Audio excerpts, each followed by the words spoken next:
श्लोक 36।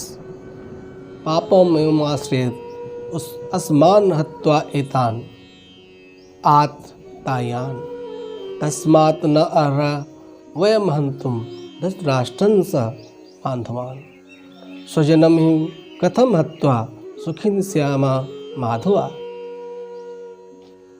यदि हम ऐसे आतताइयों को बोध करते हैं तो हम पर पाप चढ़ेगा। अतः यह उचित नहीं होगा कि धृतराष्ट्र के पुत्रों तथा उनके मित्रों का वध करें। हे लक्ष्मीपति कृष्ण, इससे हमें क्या लाभ होगा और अपने ही कुटुंबियों को मारकर हम किस प्रकार सुखी हो सकते हैं। तात्पर्य यह है, वैदिक आदेशानुसार आतताई 6 प्रकार के होते हैं। नंबर 1 विष देने वाला, नंबर 2 घर में अग्नि लगाने वाला, नंबर 3 घातक हथियारों से आक्रमण करने वाला, नंबर 4 धन लूटने वाला, नंबर 5 दूसरों की भूमि हड़पने वाला तथा छठा पराई स्त्री का अपहरण करने वाला।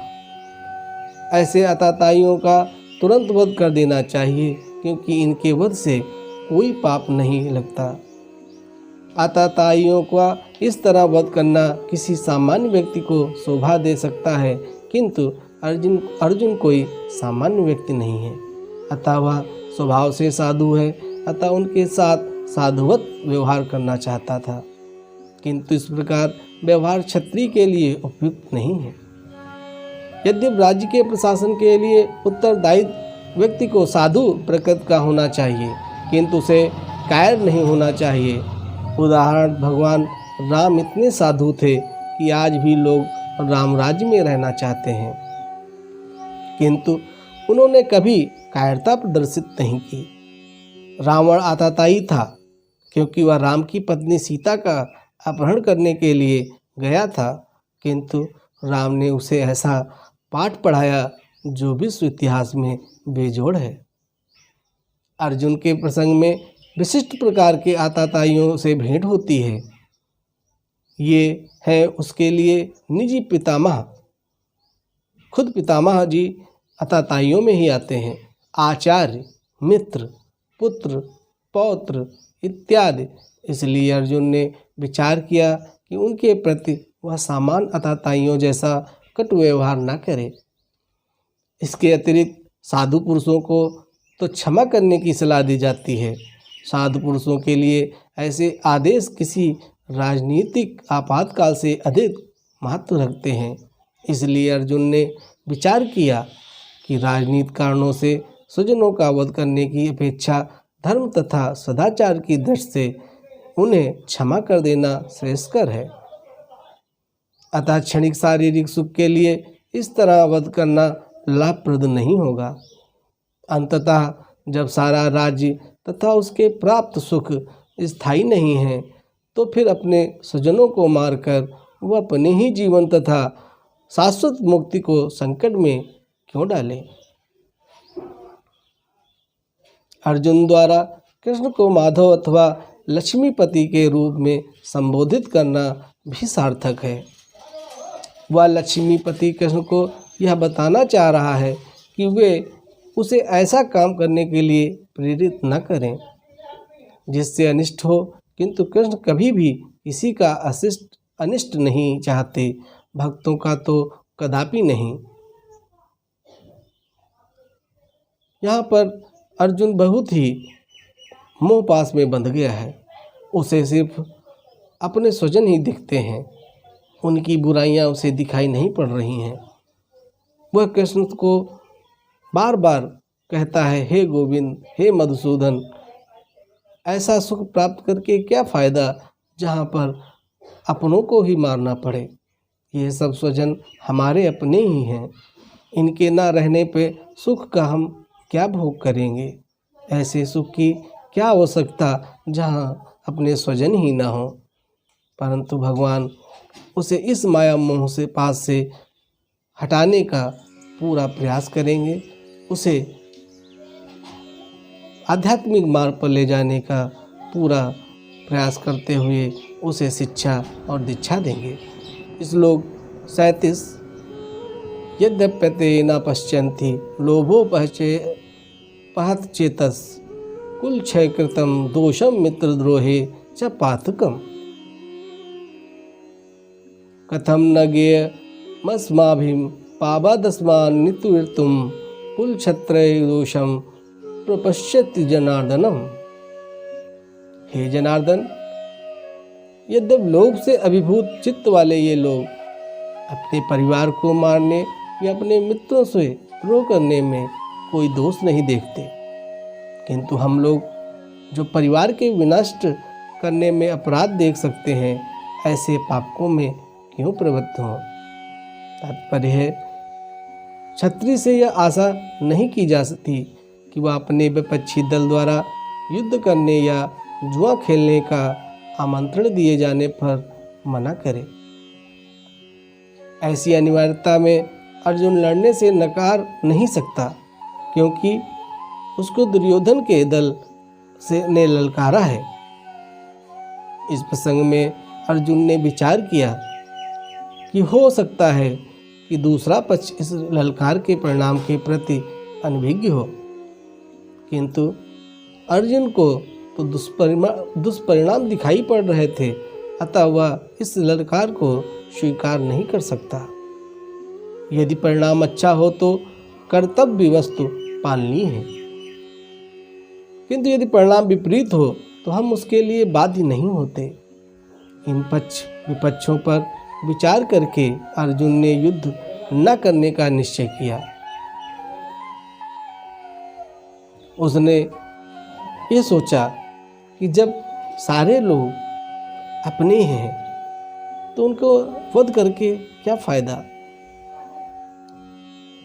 उनसे युद्ध करना वो भी सुख के भोगने के लिए, तो कोई फायदा नहीं है। हो सकता है कि विपक्ष इस युद्ध के परिणाम को न जानता हो, परंतु मुझे तो पता है कि इस युद्ध का परिणाम क्या होने वाला है। तो यह सब सोचकर युद्ध न करने की सोच रहा है अर्जुन। उसके अंदर माया मोह, अपने बन बांधवों के प्यार का एक अलग से ही मोह बढ़ रहा है। वो युद्ध न करने की सोच सोचकर केशव से कहता है,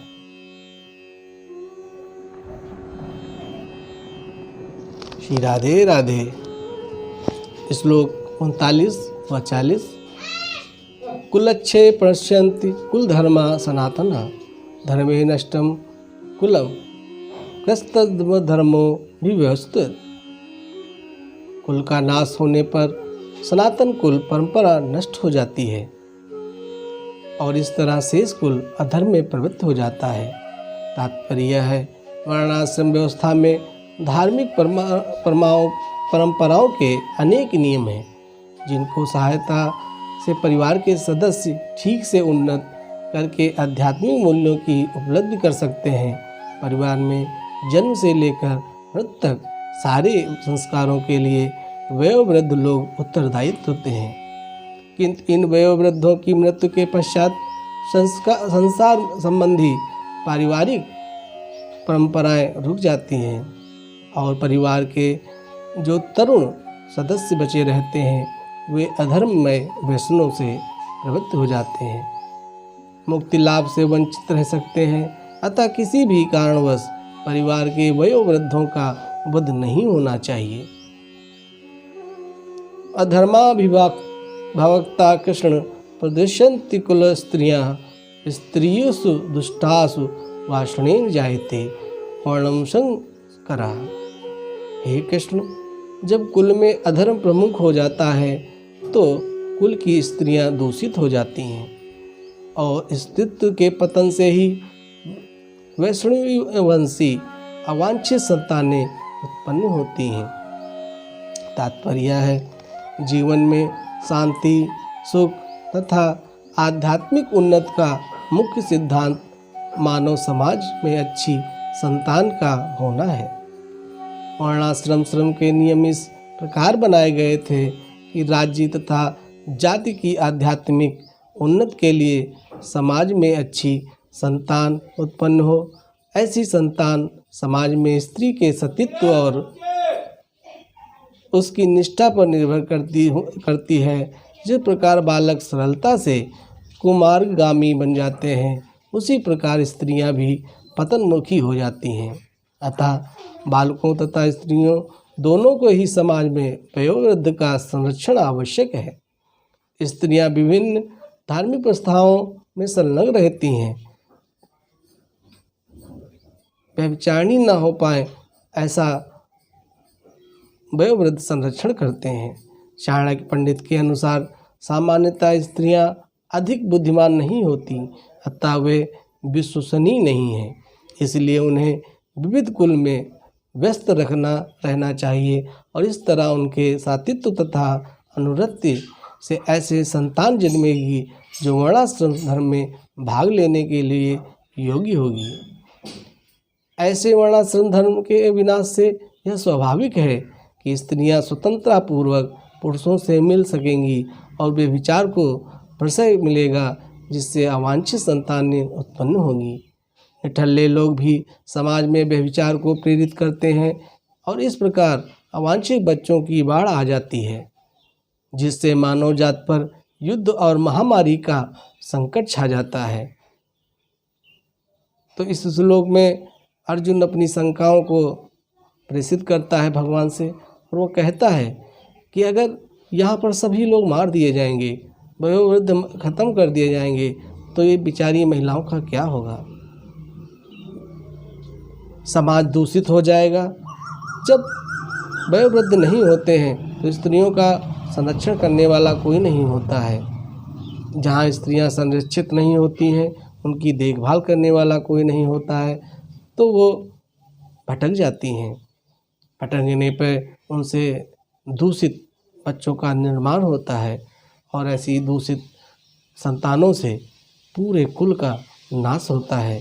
तो हे कान्हा, ऐसे युद्ध से क्या फ़ायदा? ऐसे महाभारत से क्या मिलने वाला है जहाँ पे कुल धर्म नष्ट हो जाए?